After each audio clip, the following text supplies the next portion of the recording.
Welcome back. Let's talk about the elephant in the room, Indian people. And before I get into that, let's say this isn't about bashing Indian people, though I will be probably doing a fair bit of that. It's still, I've met a fair amount of Indian people, I have a fair amount of Indian friends, and I've actually been to India myself. And so this isn't to say they can't be hospitable and welcoming and kind people, because they can be and they are, but a lot of the times they're not. There's a billion of them, they all can't be great. And just for the record, I'd be saying the same thing about Jamaicans if you open up the floodgates and let a whole lot of them inside here too.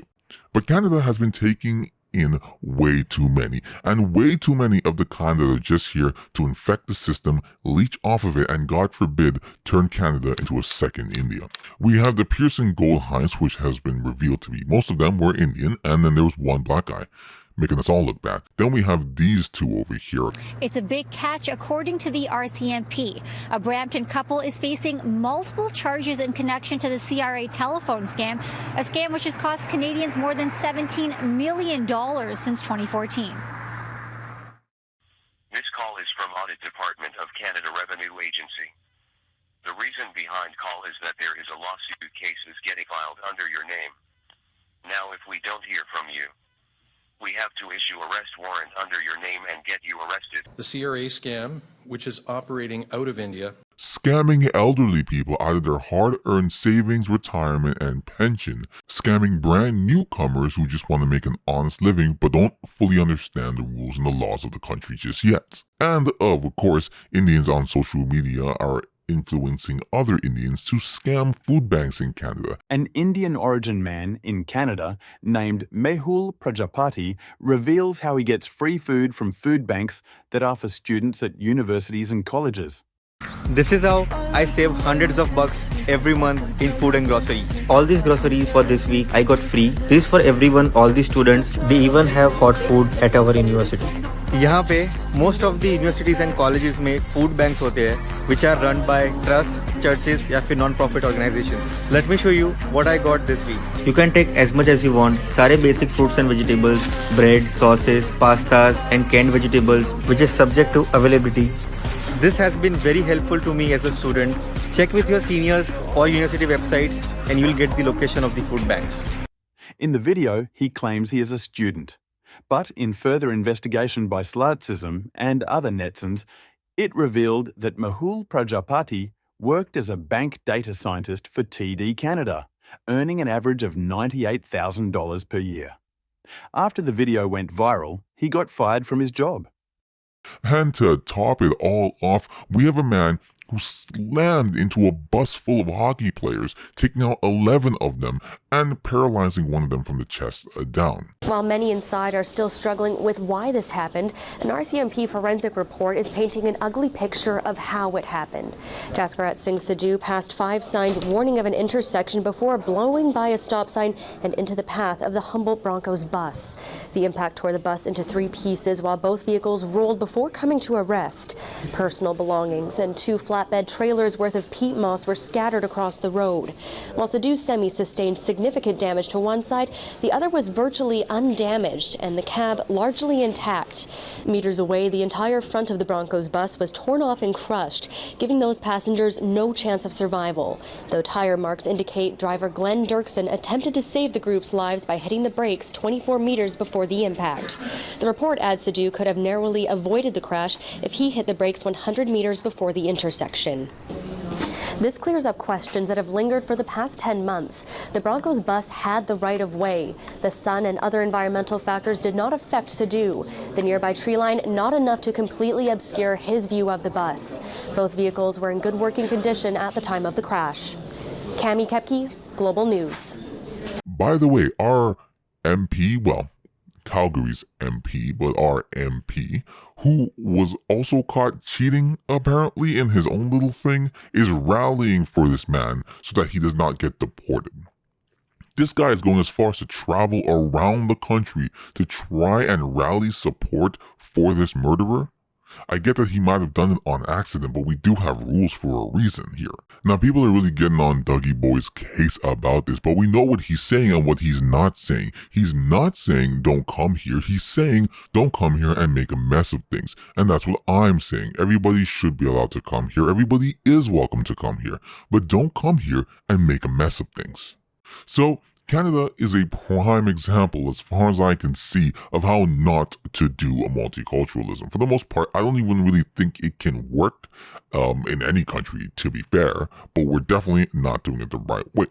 I think to some degree, you have to want to assimilate the people you bring over into your culture. If not 100%, let's say 70%, with the remaining actually adding to your own culture while keeping theirs around to enhance it, and give it something new.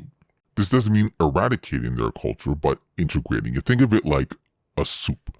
You can't put too much of one ingredient in it, otherwise it'll be overpowered by that ingredient. Instead, what you do is add a series of ingredients, just enough to make the soup the best that it can be. But it seems like that's not what's going on here in Canada. We don't know what we're doing. We have an overabundance of Indian people that are coming in daily. And it's not to say we're taking in doctors, engineers, and scientists, but it doesn't seem like we're doing anything like that because we have an overabundance of Indian people that we're taking in daily. And it's not to say we're taking in doctors, engineers, and scientists.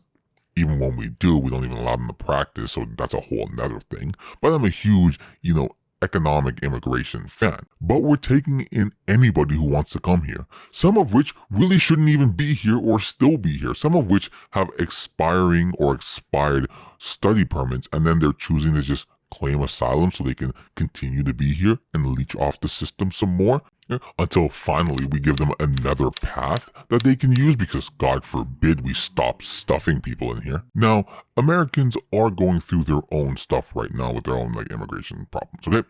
And their own asylum seekers from Mexico. But at least they have laws where which there's only a certain percentage of the people that can come into the States from one particular country. Canada needs to adopt something like that before it's too late. So, like I said before, this isn't an Indian bashing video. There are bad eggs in every part of the world, and the examples I brought up previously are a handful in an ocean of 1 billion people. Obviously, you're going to have some people who are going to do some weird, immoral stuff, and this will happen with any culture, with any nation, with any people you brought in. That all being said, though, I believe that with more scrutiny, with harder to attain PR cards, citizenship, work visas, travel visas, study permits, etc., you will send the message that, hey, if I'm being allowed to come into this country, it is a bit of a privilege and should be respected as such. Somewhere like Dubai, which I really like, never been. But because no one really has citizenship there, no one can just kind of do whatever nonsense things they want. It's one of the safest places in the world if you don't know. The UAE government has implemented pretty strict rules around crime. So Dubai is an exceptional safe place to live and visit, and it's one of the best for tourists. Now, obviously, it's got its own problems, okay? Something like not everything that glitters is gold sort of thing. But they got safety down pretty well. They're clean, and the people go and work there know to not be messing around should that luxury be taken away from them.